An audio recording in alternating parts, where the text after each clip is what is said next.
Hello, everybody, and welcome to Sacred Soma's Storytime Serenade.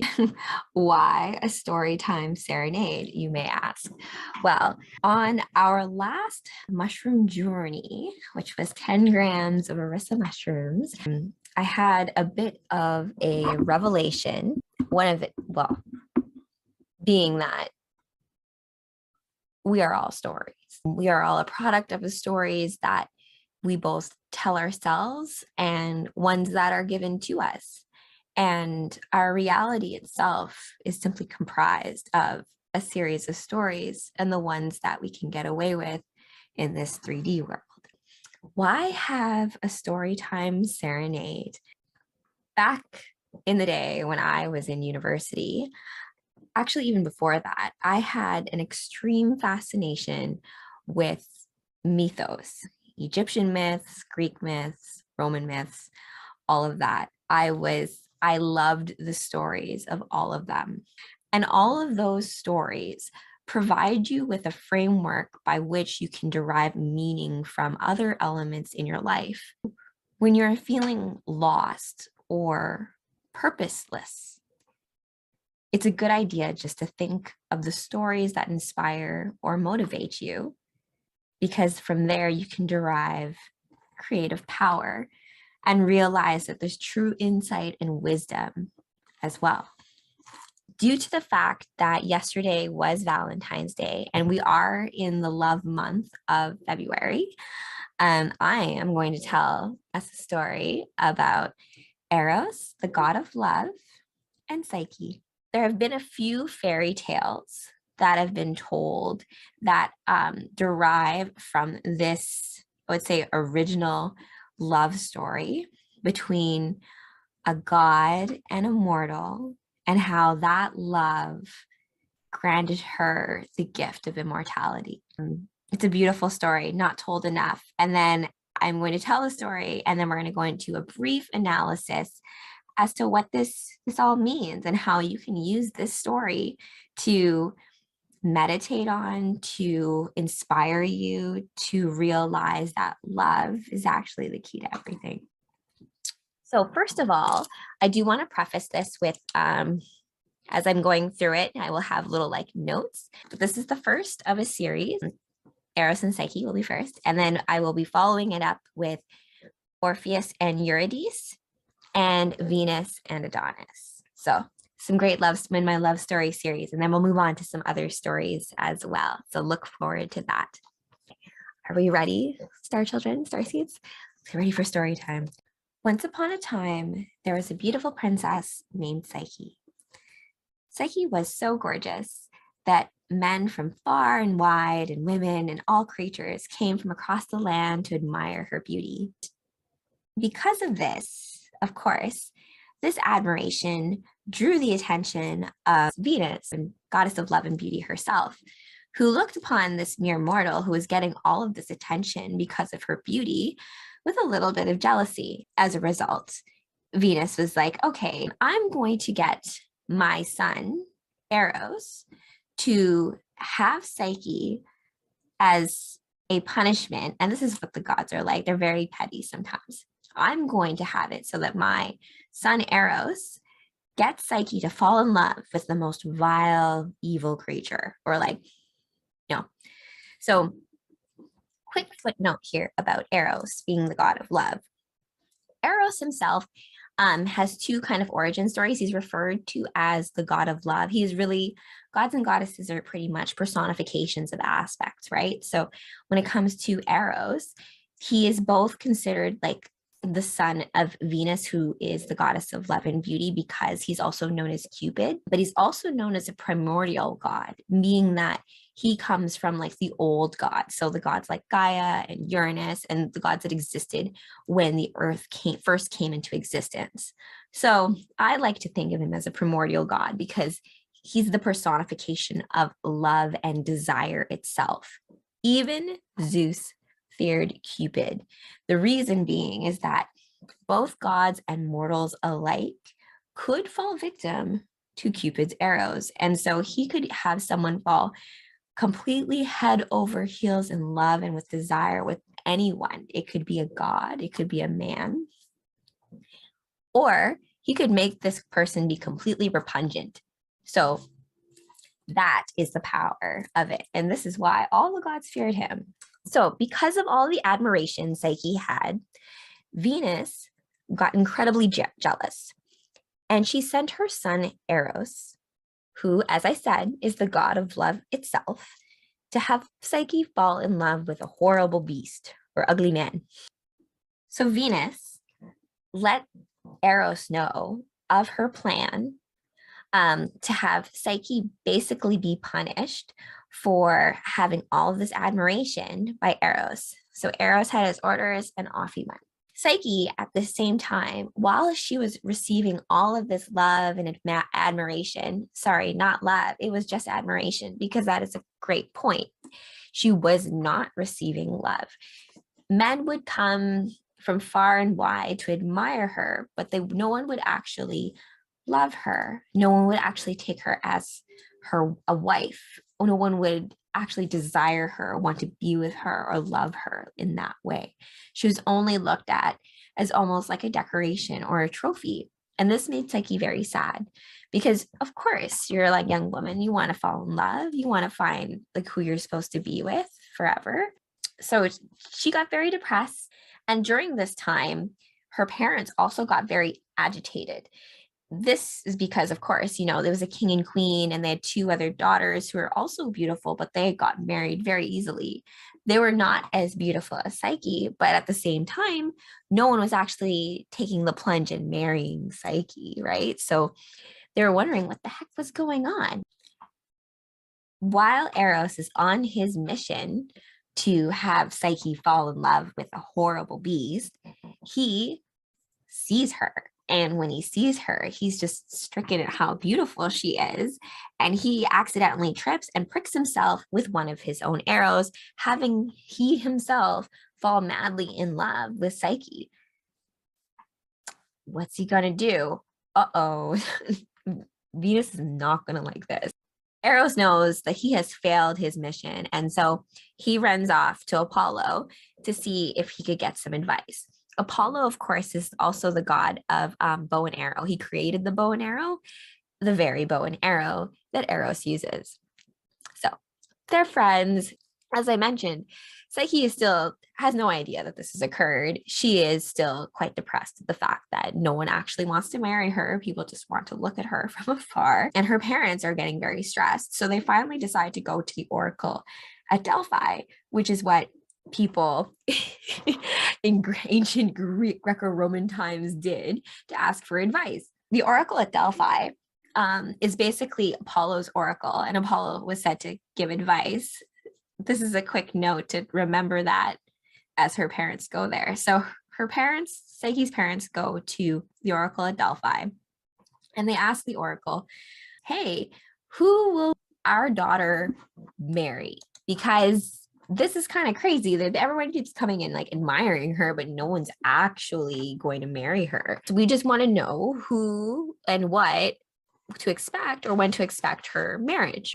The oracle replied with something that they didn't really expect.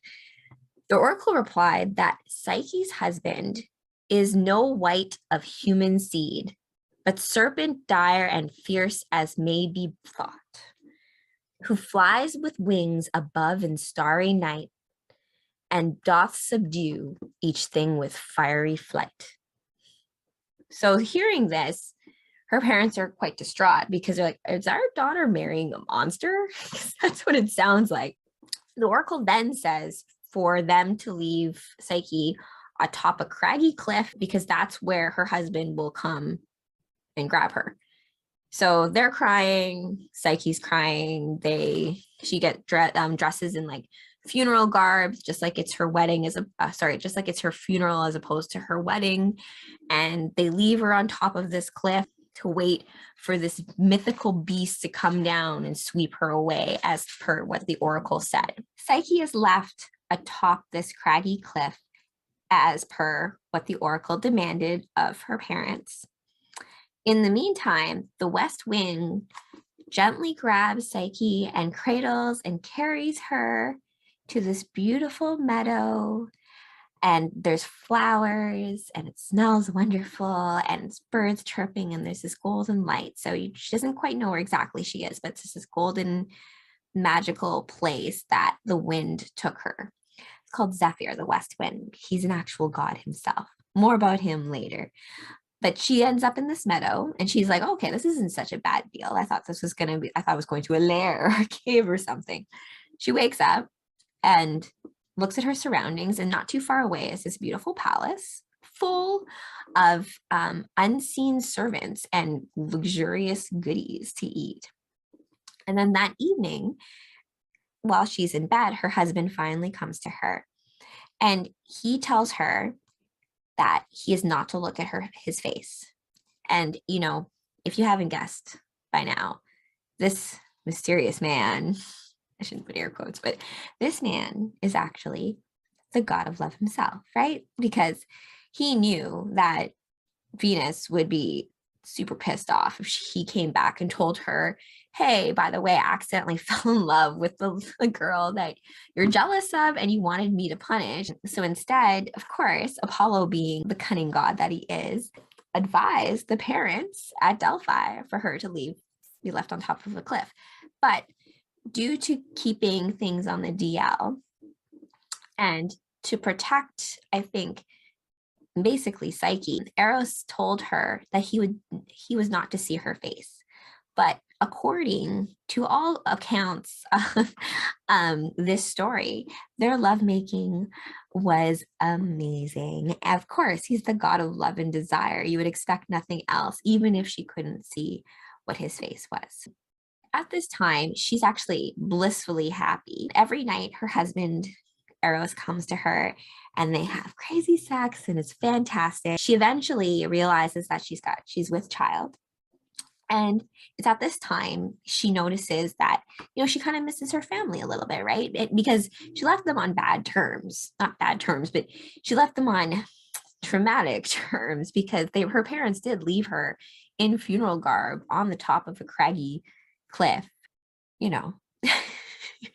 And so she asked Eros, you know, if could she see her family. And so Eros granted her the request of having her sisters come visit her in his palace.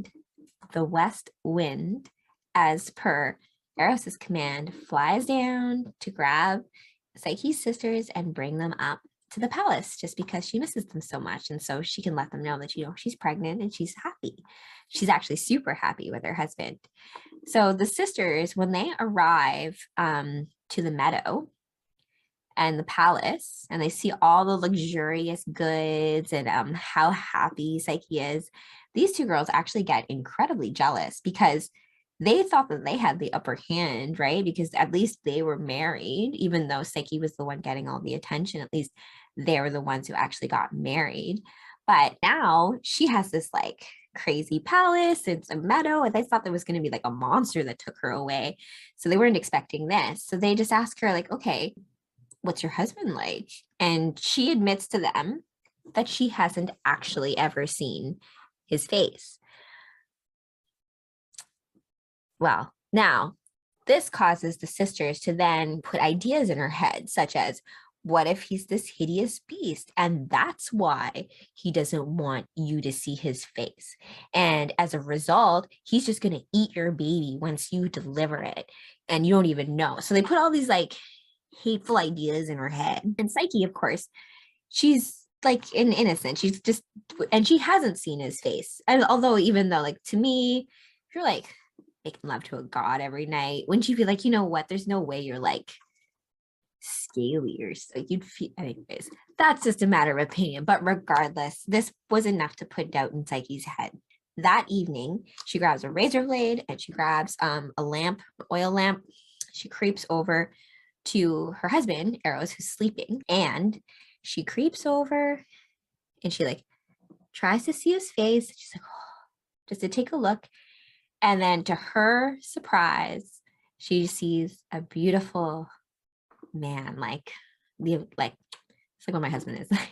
It's like the epitome of male form with these beautiful, gorgeous, fluffy white wings that he's laying upon, just a chiseled face, and just, yeah. So she's mesmerized. She's like, oh, okay. That was not what I was expecting. And if you remember, it's pretty much what the oracle said at Delphi, right? Because the gods do fear Eros, and he does have wings, and he's not human. It so it's just important that when you're listening to certain riddles, and this is important from a mushroom land perspective, to think about things in that way, like the double entendre of meanings. It's important not to say. There's more on that later. As she's like looking at him and just like completely mesmerized by his face, a drop of oil falls from the lamp and onto him. And this wakes him up.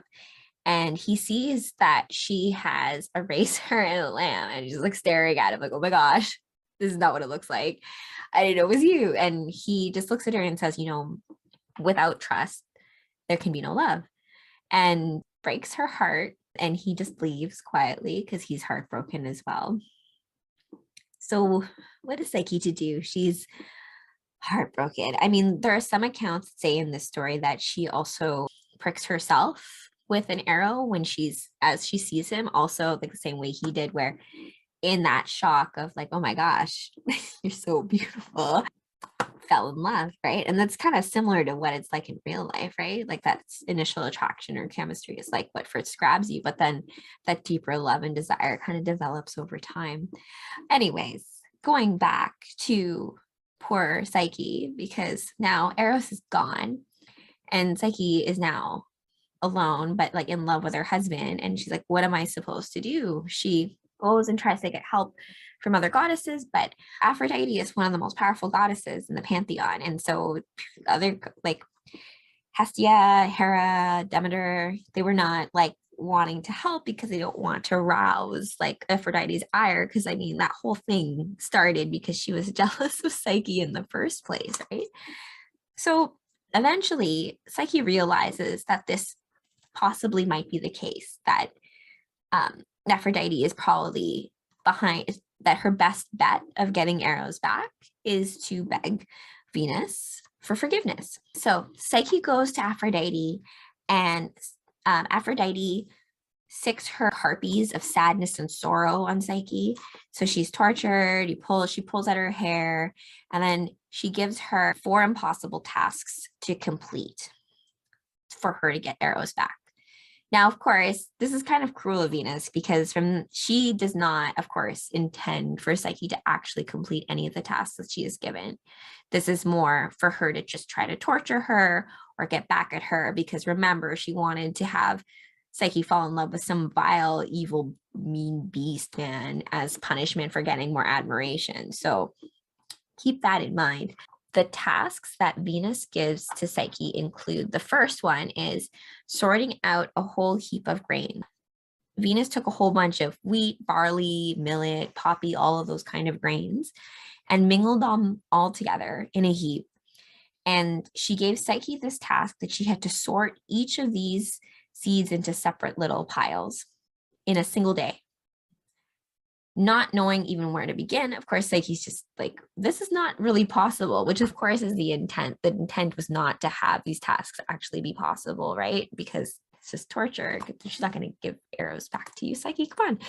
But Psyche, bless her, she's going to try, right? She starts crying. She's knowing it's impossible, but she's going to go for it anyways. And an ant passes by and notices her crying, and he felt sorry for her and was like, you know what? I can help you. I'm going to help you. I'm going to get my friends to help you too. So all the ants get together and they like sort out all the wheat, the barley, everything in the appropriate piles. And Venus comes back to check on her at the end of the day, and it's all done. And she's just like, wait a minute, you probably had help, but fine. I have another task for you. The second task is gathering golden wool. Aphrodite / Venus tasked Psyche with gathering golden wool from a mysterious sheep with sharp horns. It's always like sheep with sharp horns, if you notice. This time, a divinely inspired green reed advised her, through the sounds of a gracious melody to wait until the sheep fall asleep in the heat of the afternoon, and only then gather the locks of the golden fleeces hanging upon the nearby briar bushes. Psyche followed the advice and brought Aphrodite a lapful of golden wool, but the goddess was still not impressed. There's finally a third task, which was fetching a jar of Stygian water. I don't know if you say the river Styx, Styxian water. Her third task was a bit more complicated because Psyche had to fill a jar with the black and deadly waters from the river Styx. And part of these actually flowed on top of a distant mountain. So Psyche got to the place and then realized that there was a sleeping dragon there.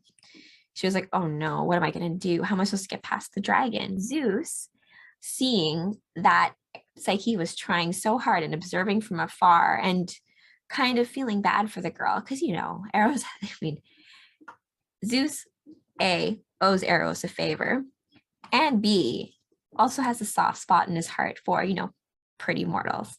Zeus sends an eagle to help Psyche grab the water from behind the dragon to give back to Venus. So this happens, and Venus is like, okay, lady, what the heck?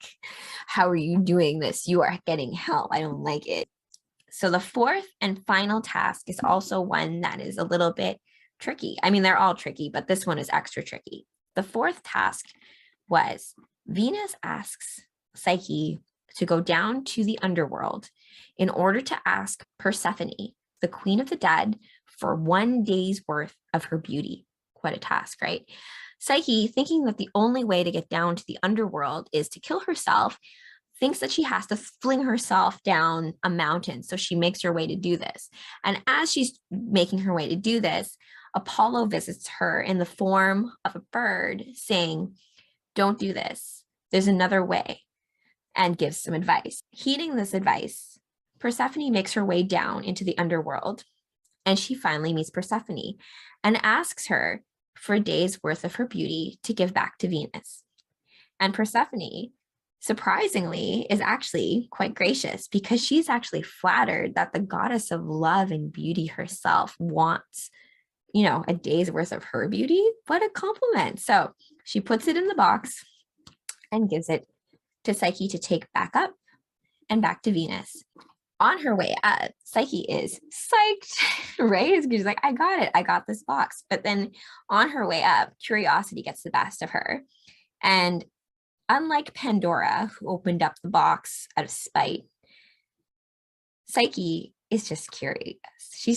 Psyche is curious. So she's just curious about, you know, maybe this beauty in the box can help me get Eros back. A very innocent way of looking at it and wanting to like somehow get love back. It's not out of anything malicious. She was just curious as to what's in the box. So she opened the box, and out, because it comes from the underworld, it is death, right? So this deep sleep overtakes Psyche and she basically falls dead on the ground right there.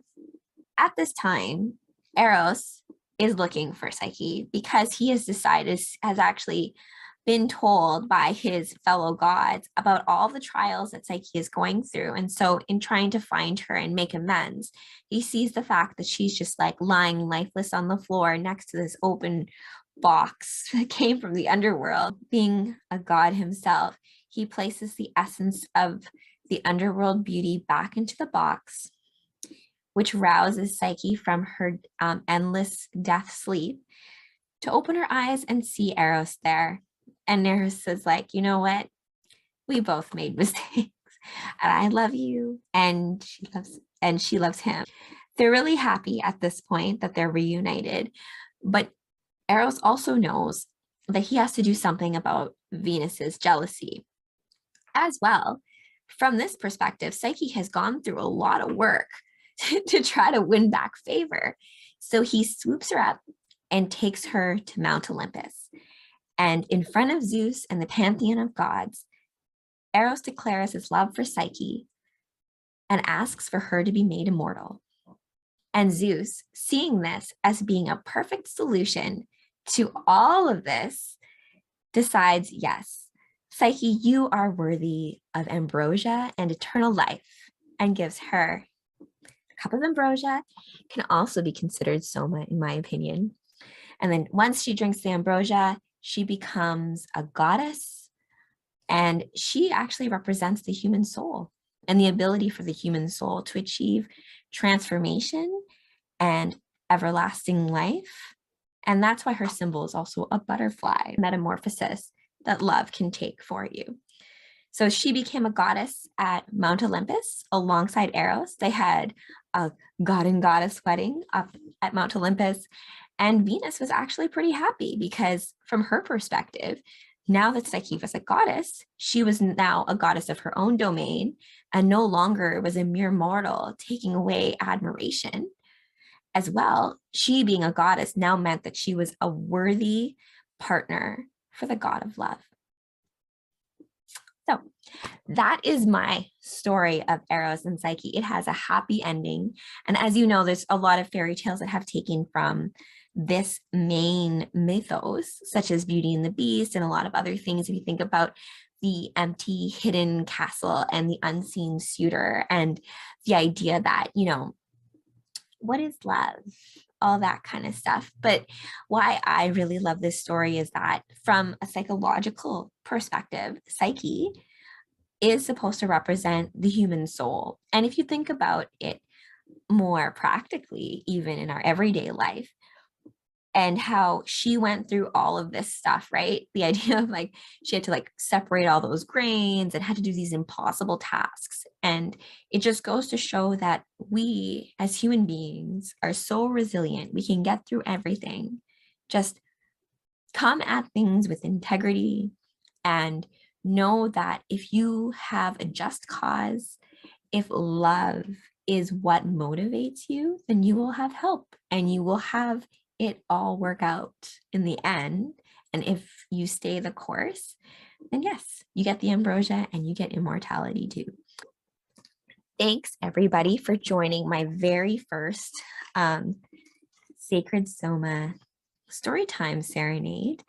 And stay tuned for my next one, which will be about Orpheus and Eurydice. I have to do a little bit more digging and research on that one, just because there's additional stuff that I need to add to it, as well as I'm going to be doing Venus and Adonis as well. And Adonis is really interesting because he also kind of represents winter equinox and does have some affiliations with the really old sun god, and a lot about how your body's a temple and that kind of stuff too. So all of that to come in the future.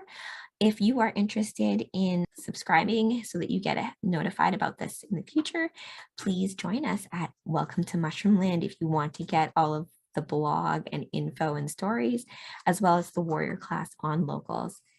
See you then.